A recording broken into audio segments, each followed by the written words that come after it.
Boa noite, pessoal, tudo bem? Hoje nós estamos começando nossa aula número 14 de História do Pensamento Econômico. Então, nas últimas aulas, a gente vem analisando muito as histórias dos pensadores e como eles trouxeram as teorias que nos levam a estudar a economia atual. Na aula passada, a gente falou um pouco sobre dois autores que estudaram basicamente a lei dos pobres, né? Então, começou-se a pensar num período mais socialista. Então, a gente começou a ver os primeiros traços de socialismo. E hoje, na nossa aula, a gente vai estudar quem foram os primeiros pensadores que, de fato, vieram com as ideias socialistas e como elas foram aplicadas, porque na última aula, até então, as ideias de cooperativismo, de ter uma sociedade onde as pessoas compartilhavam tudo entre si, desde vamos dizer, a forma de trabalho, escola, moradia, todos teriam a mesma igualdade. Então, a gente viu os primeiros traços de pensamento socialista. Mas quem realmente estudou o socialismo, a gente vai ver hoje, trouxe essas primeiras ideias, ok? Isso que a gente nem vai falar de Marx ainda. Então, a gente está falando das primeiras ideias e de quem realmente trouxe essa ideia de cooperativismo, de divisão de ideias, de ter uma sociedade igualitária totalmente, ok? Vou compartilhar minha tela com vocês para que nossas ideias ficam mais fáceis de discutir. Vamos lá. Então, a gente vai partir da ideia do utilitarismo puro versus o utilitarismo eclético. Só lembrando vocês que eu marquei a prova para o dia 6 de outubro, tá? Vai ser na primeira terça-feira do mês de outubro. E a gente ainda vai discutir o formato que for a prova, depois eu volto com vocês, como vai ser, o período, quais ideias que vocês têm para me falar. Mas junto com a atividade que vocês já vêm fazendo, a nota de vocês para ser composta também tem que ter uma prova, ok? Mas daí, depois que eu voltar com vocês, a gente discute um pouco, a gente pode discutir até a data também, não tem problema, mas a princípio eu coloquei para 1º de outubro, ok? E vai ser a matéria que a gente estudou pós-férias, tá? Antes das férias, não. Então, pós-férias, que foram essas aulas ao vivo, vai ser basicamente isso que a gente vai estudar, ok? Então, vamos para a nossa matéria, falar um pouco sobre utilitarismo puro versus utilitarismo eclético. Então, a gente viu lá em Smith e Ricardo que parecia levar às conclusões que sugeriam ser o capitalismo, caracterizado tanto pela harmonia social como pelo conflito das classes. Então, esses dois autores, suas conclusões, nos levaram a ter uma percepção e a ter uma noção do capitalismo, porque eles analisavam esse conflito de classes, viam essa questão de acumulação de capital, mas também estavam tentando analisar essa harmonia social, de como isso poderia ser feito. A gente até viu que diversas teorias, tanto de Smith e de Ricardo, tentava ter situações dentro da sociedade, mesmo que houvesse essa hierarquia social, no qual evitaria guerras, evitaria conflitos, ou manifestações de algumas classes. Então, haveria harmonia social, mas dentro de uma divisão de classe. Say e Senior, esses dois economistas, sanearam a economia política clássica. Então, eles rejeitaram a perspectiva da teoria do valor, que foi estabelecida por Smith e Ricardo, na qual a mão de obra, né, o trabalho, estaria inserido no valor do produto. Então, o valor do produto, basicamente, o custo do produto estaria a mão de obra.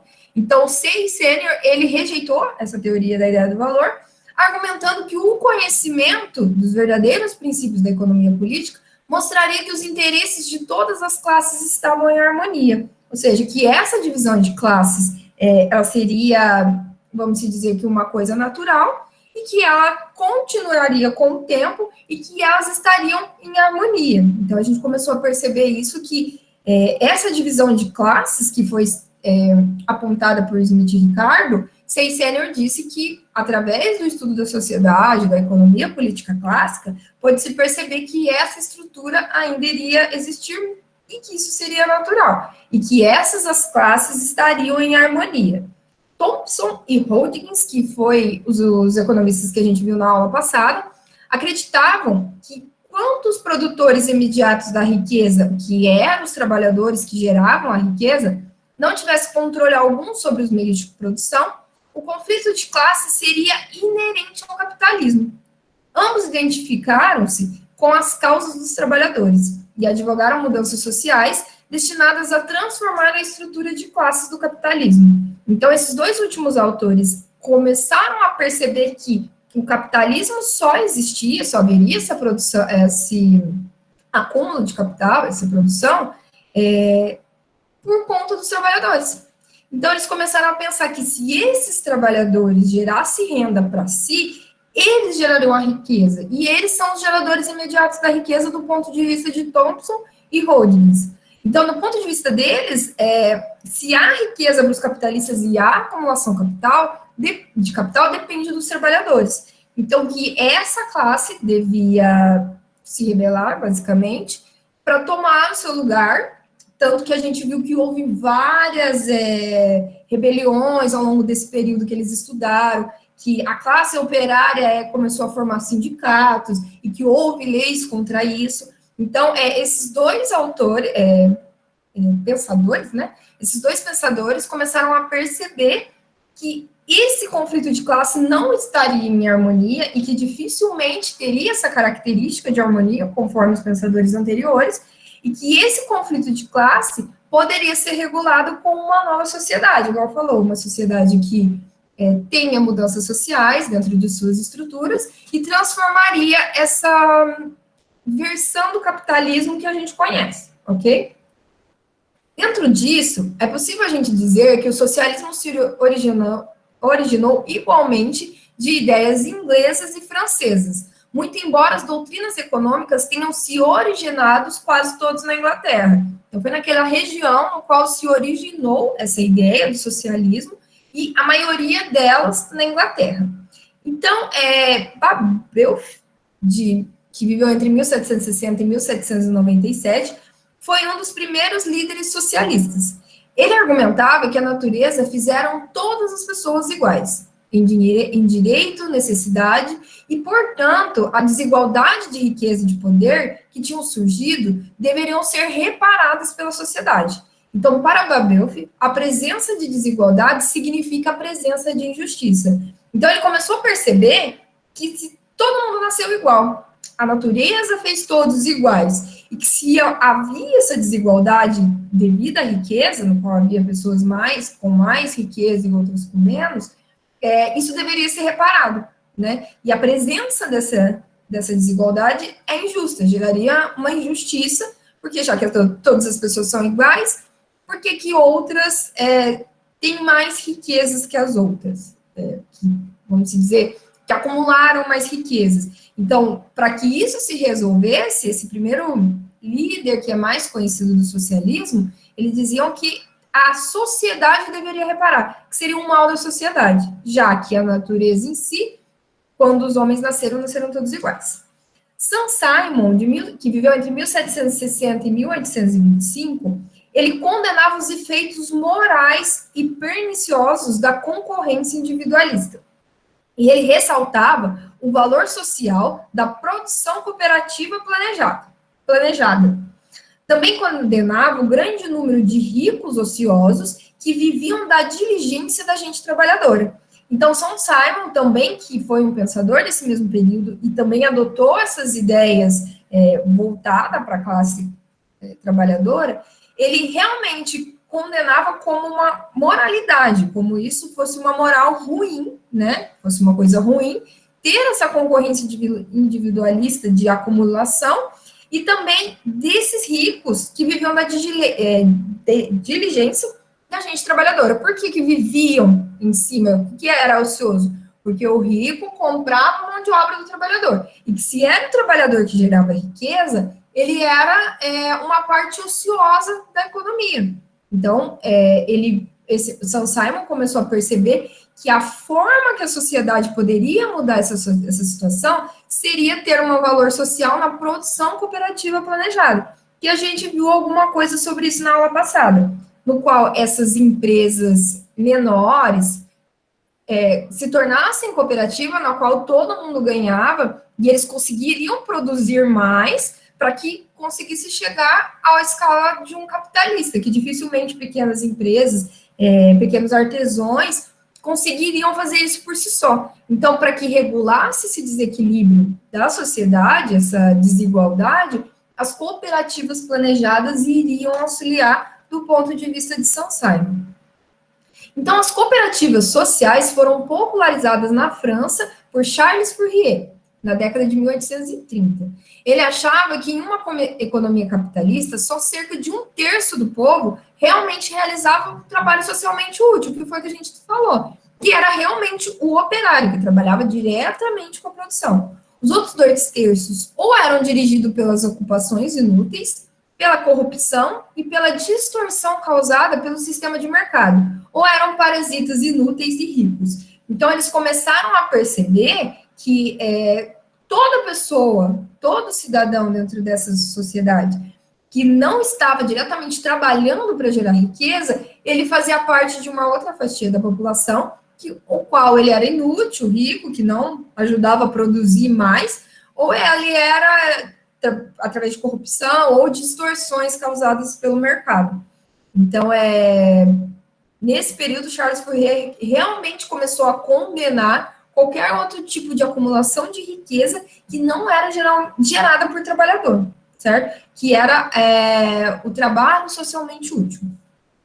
Então, ele incitava os cidadãos produtivos a escapar dessa operação e dessa opressão, e dessa tirania, formando voluntariamente cooperativas, ou falanges, como eles chamavam na época. Então, quem não tinha pequenas empresas, artesãos, e que trabalhavam diretamente para essas empresas, que se sentia explorado, Charles Fourier começou a mostrar essa situação para esses trabalhadores e começou a mostrar para eles que eles podiam trabalhar nessas cooperativas, ajudar a formar.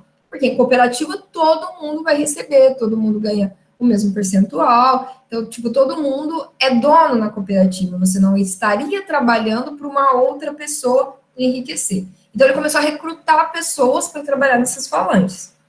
Na década de 1840 e durante outras várias décadas depois, o socialista francês mais influente foi Pierre-Joseph Proudhon.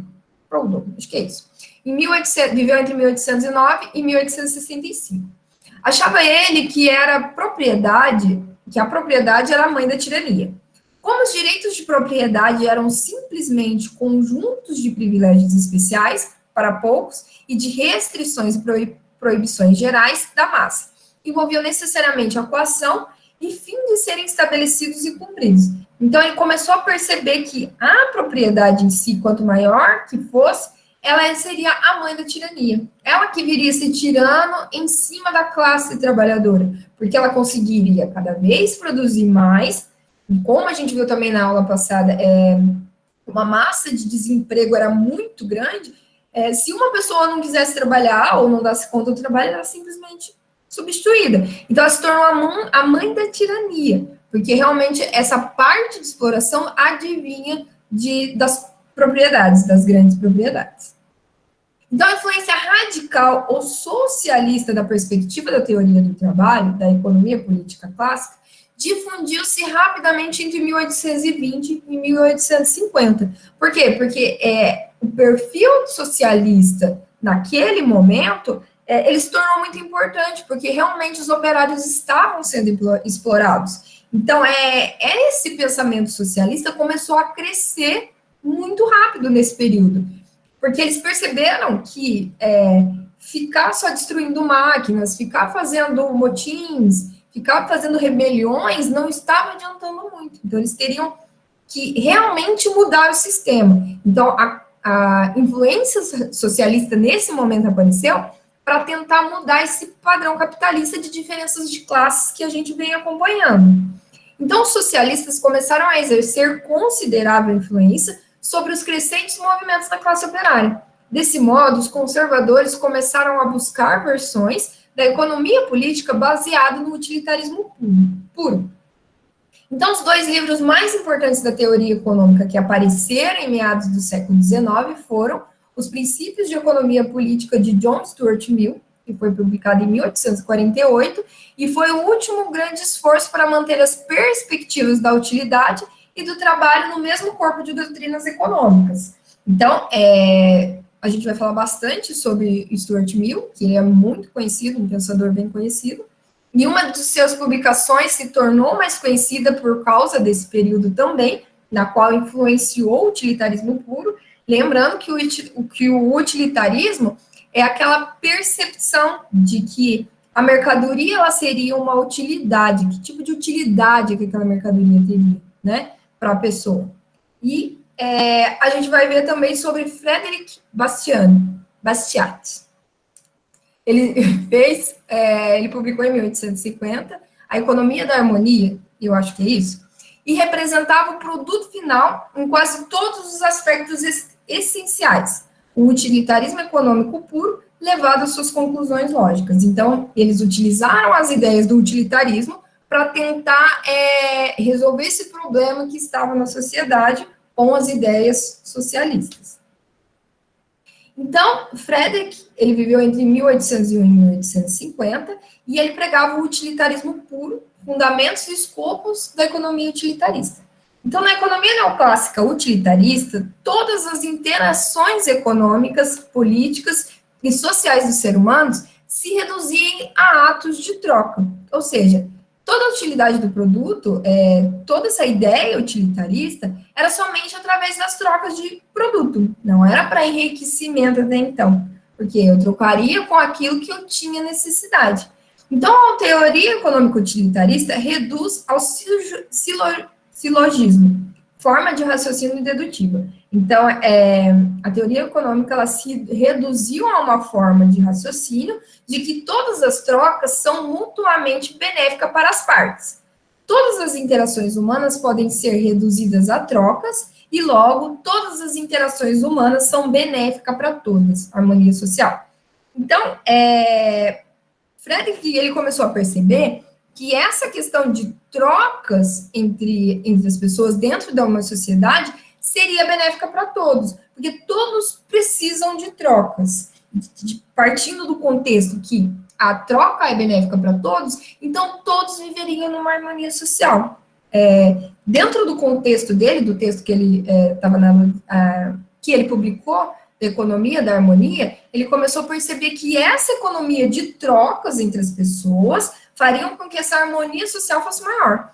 Então, a teoria econômica é uma mera análise de troca no mercado. E a troca está sob a influência do interesse próprio.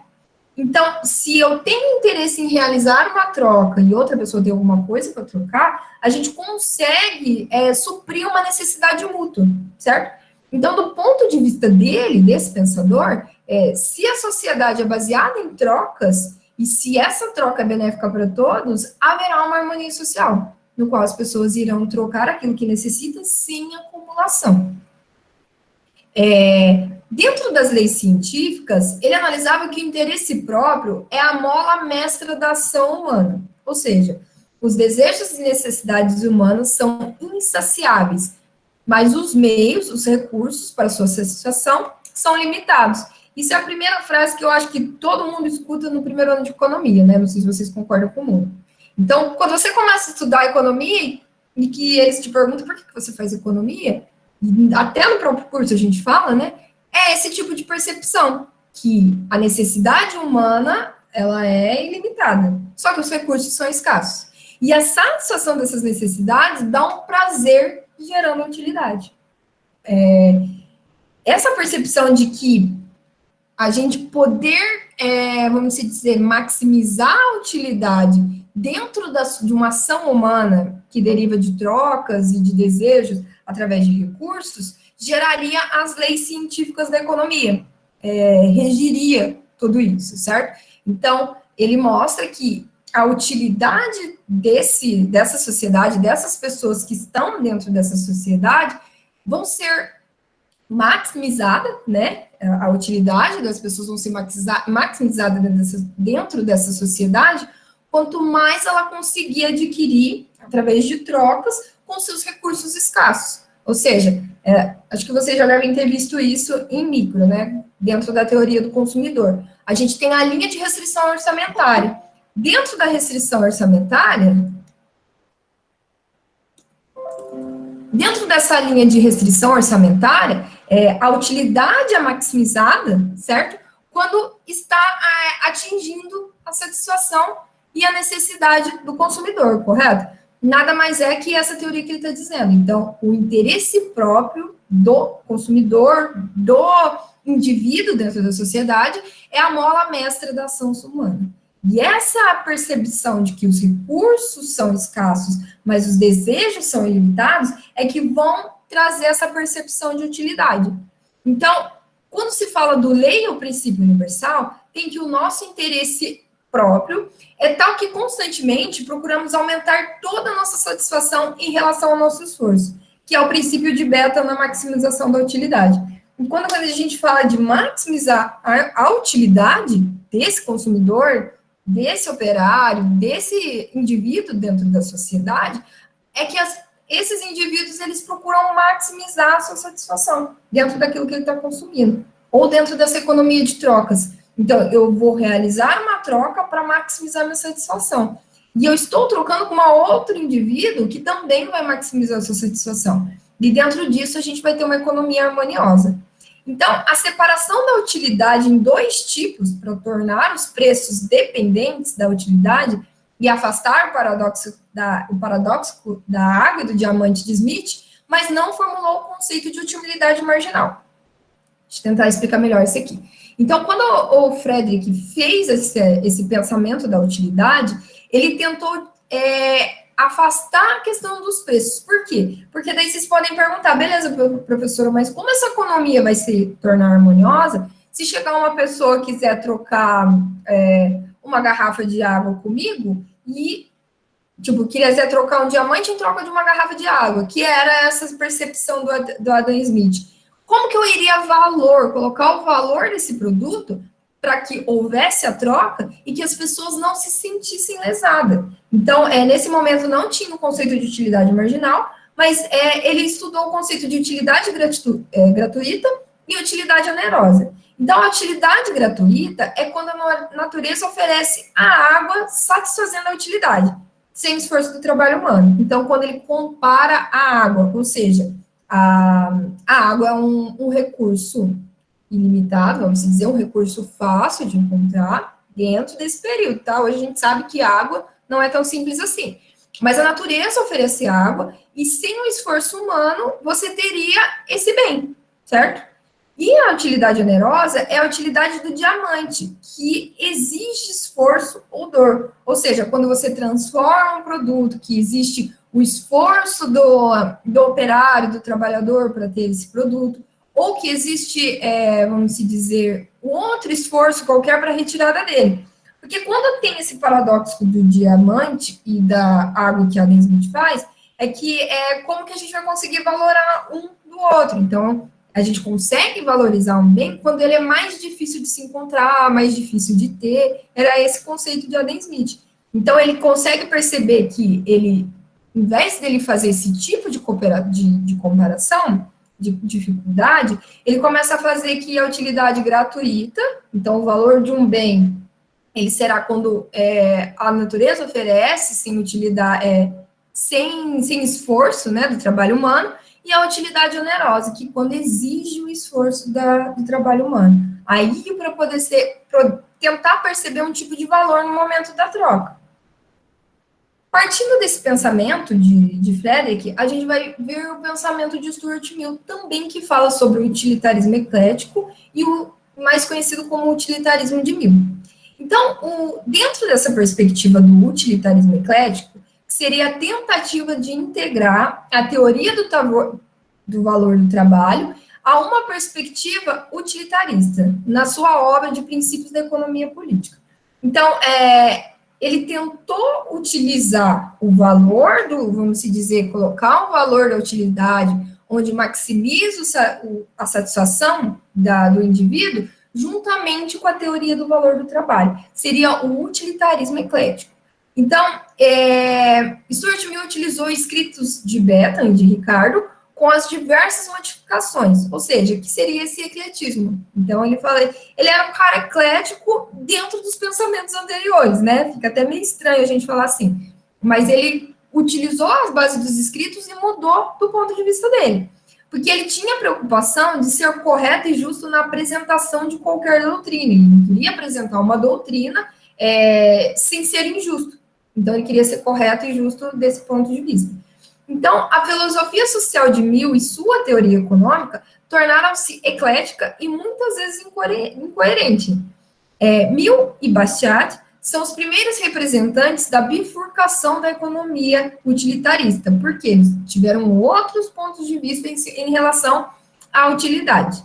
Então, Bastiat, que era o precursor da escola austríaca e da escola de Chicago, que a gente vai tentar ver um pouco dessas escolas também, e são propotentes de um conservadorismo extremo e defensores rígidos do capitalismo de laissez-faire, que é o capitalismo do deixe fazer, que é aquela sem intervenção do Estado, que a gente comentou também na próxima aula, na aula passada, e a gente teve uma discussão bem legal sobre isso também, sobre a intervenção do Estado, né? Então, tanto Mill e Bastiat, eles tiveram um pensamento diferente do que até então tinha sobre o utilitarismo, e Bastiat, principalmente, ele tinha uma outra percepção em relação ao capitalismo, ok?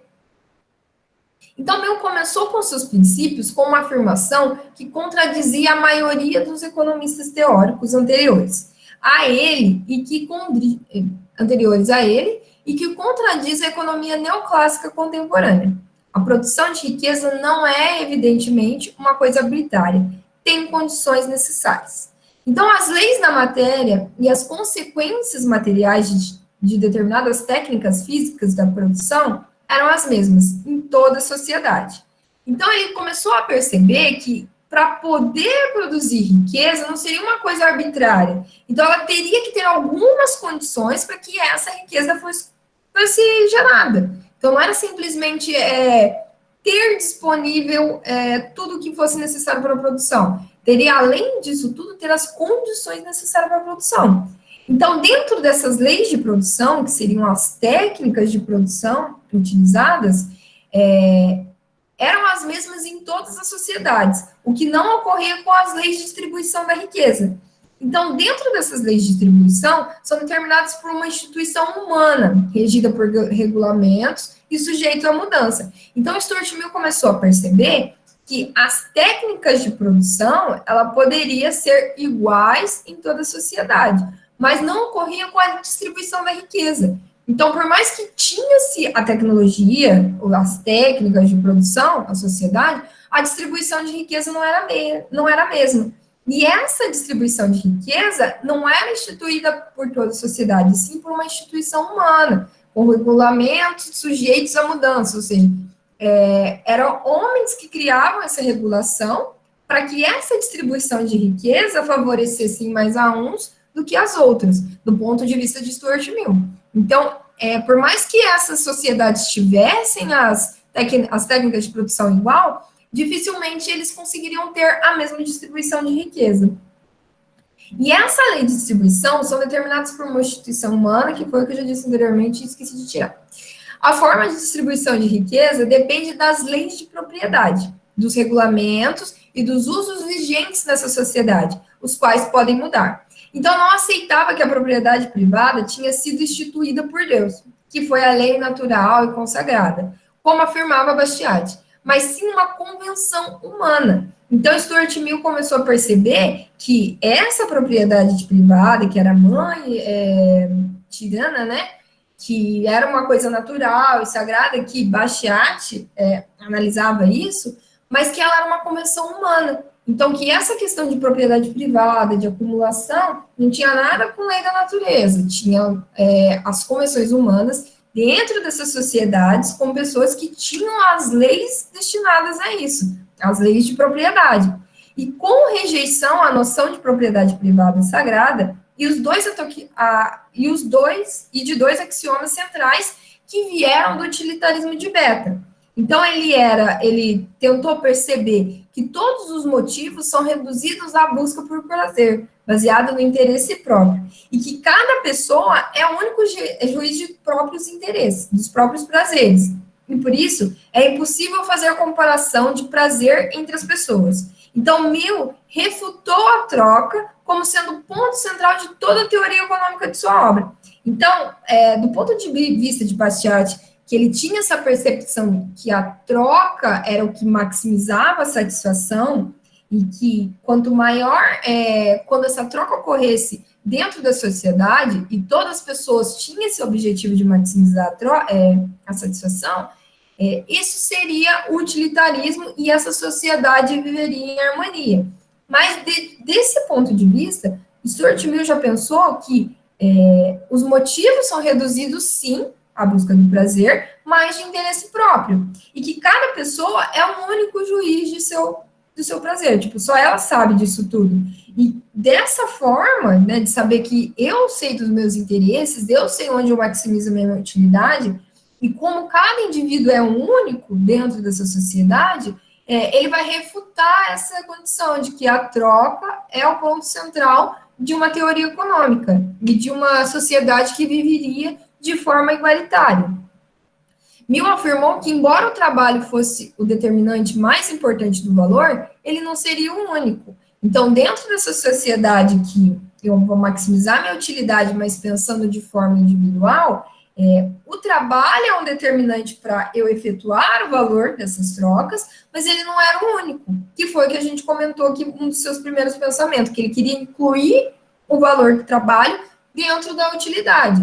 Então, a teoria do trabalhador do valor trabalho só era válida, argumentava Mill, quando as razões capital-trabalho fossem as mesmas em todas as indústrias. Nesse caso, o custo de produção seriam proporcionais ao trabalho incorporado a várias mercadorias. Isso, porém, não ocorreria com a maioria das mercadorias.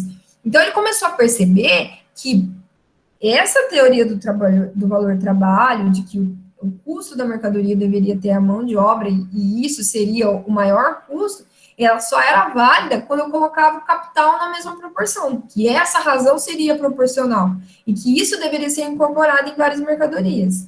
Por exemplo, o vinho e o tecido são produzidos com as mesmas quantidades de trabalho, e têm valores diferentes, porque o vinho demorava mais a dar lucro do que o tecido. Quando a gente fala numa produção de vinho, a produção de vinho ela não fica pronta tão rápida como uma produção de tecido. Até a forma de armazenar, que quanto mais tempo que o vinho fica apurando, não sei que palavra utilizar, mas quanto mais armazenado, mais tempo fica esse vinho, mais ele vai dar lucro. Então, ele vai demorar mais a dar lucro que o vinho. Mas a quantidade de trabalho é a mesma de trabalho inserido. Então, como que eu vou colocar o preço do vinho e o preço do tecido igual se eu vou ter uma diferença de tempo para ter lucro em cima dessa venda? Então, Mill discordava da teoria do valor-trabalho e volta à teoria do custo de produção pela soma, que foi utilizada por Smith. Então, ele discordou dessa teoria do valor-trabalho, mas utilizou a teoria da soma, que teria que utilizar os 3 componentes básicos do preço, que seria salário, lucro e aluguel. Em vez de eu considerar somente o valor trabalho, conforme Smith citou em uma situação, os preços deveriam ser cobrados pela condição de pagamento, seja do salário, do lucro e do aluguel. Então, ele supunha que o lucro fosse o preço natural do capital e não um excedente. Então, o lucro era um preço pago em troca de algum serviço capitalista. A teoria do custo de produção, baseada na soma, considerava o lucro como gerado pela troca e não pela produção. Então, ele começou a perceber que esse lucro gerado dentro dessa economia não era pela quantidade produzida, não era por quanto que fosse produzido, e sim pela troca tanto do aluguel quanto do salário para que essa produção fosse feita. Então, Mill aceitou a teoria do custo de produção, que o salário é a remuneração do trabalho, o lucro é a remuneração da abstinência do consumo. O capitalista exige uma recompensa para abster-se do consumo e investir nos meios de produção, que o lucro é fruto da troca e não da produção. E ele abandona a noção de que o trabalho determinava o valor de troca ou o preço relativo das mercadorias. Então, ele começou a perceber que, mesmo dentro dessa economia capitalista, mas que ela exigia esse equilíbrio, ele começou a perceber que era como se fosse custo de oportunidade, né? O lucro seria o custo de oportunidade do capitalista, porque ele está deixando de consumir, né? Ele tem essa abstinência do consumo para que ele investe em produção e paga salário para as pessoas. Então, o que sobra dessa produção é o lucro dele. Então, ele poderia ter gasto esse capital em outras coisas, mas ele deixou de consumir para poder investir na produção. Então, o lucro é o fruto da troca, demanda e oferta, e não da produção. Então, ele considera que esse custo de produção, que é o salário e o aluguel, é uma troca para ele. Não seria uma acumulação, uma geração de produção, e o lucro em si não veria dessa produção, e sim dessa troca, dessa oferta e demanda de trabalho oferecido. Então, a demanda por trabalho, ela iria constituir o volume de fundos dos salários reservados pelos capitalistas para o pagamento dos trabalhadores, que seria o salário. E o salário vai depender da oferta de trabalho, que é o número de trabalhadores para dividirem esse fundo. Então, ele começou a perceber que dentro dessa demanda por trabalho, dentro desse sistema onde tinha essa demanda por trabalho, havia um fundo destinado para isso, para pagar os salários, e que esse pagamento de salário iria depender do número de trabalhadores disponíveis para dividir esse fundo. E para aumentar esse salário, haveria necessidade do... Perdão. Então, para aumentar os salários, havia necessidade da redução do tamanho das famílias, que era aquela questão que Malthus defendia da abstinência sexual. Ou seja, quanto menor fossem as famílias, menor seria o número de trabalhadores no futuro. Então, se fosse menor o número de trabalhadores no futuro, essa divisão de trabalho, nessa divisão, os salários iriam aumentar. E se as famílias fossem maiores e várias pessoas precisassem de trabalho, o salário ia diminuir. Essa era a relação que Stuart Mill pensou em relação ao salário. Então, se o capitalista tiver que pagar mais pelo fundo, aumentar o fundo de trabalho, o pagamento adicional será de sua própria renda. O volume do fundo de salários passa a ser determinado pelos salários conseguidos pelas lutas de classe. Ou seja, para que aumente esse fundo de salários e porque os salários aumentam, o capitalista que teria que tirar da sua renda, né, esse salário. E para que isso mude, para que isso esse salário não seja reduzido cada vez menos, a luta de classe iria garantir que esse volume fosse aumentado ou que não fosse reduzido. Então, os salários eram determinados mais por fatores sociais e políticos do que por fatores econômicos estritamente definidos. Então, essa percepção de salário, para ele, era fatores sociais e não fatores econômicos. Então, Mill passou a ver as combinações e as greves trabalhistas não só como educacionais, mas também como potencialmente importantes na distribuição de renda dos lucros para os salários. Defesa de intervenção do Estado como sendo desejável para a sociedade. Então, ele utilizou as teorias socialistas, acreditava nessa luta dos trabalhadores, mas ele também tinha essa percepção do capitalismo e dessa noção da sociedade que produz e que desenvolve, que paga salários e que gera lucros. E ele também defendia essa intervenção do Estado como sendo desejável para a sociedade, de que essa intervenção iria auxiliar a sociedade. Só voltando aqui com vocês. Então, dentro do ponto de vista dos primeiros pensadores que a gente analisou, eles vieram do socialismo propriamente puro, da questão de lutas de classe, dessa percepção de que o operário tinha que lutar, tinha que rebelar, trabalhar em cooperativas. Então, desde as primeiras ideias que a gente viu na aula anterior até os primeiros autores, a gente teve essa percepção de que o socialismo foi criado dado o período, porque no período, sim, existiam muitas lutas de classe, existiam muitas rebeliões. Quando veio Stuart Mill e Bastiat, eles começaram a utilizar o utilitarismo para tentar igualitar essa sociedade. Então, beleza, a gente tem o capitalista, tem a desigualdade e tem a divisão de classes. Também temos o trabalhador explorado.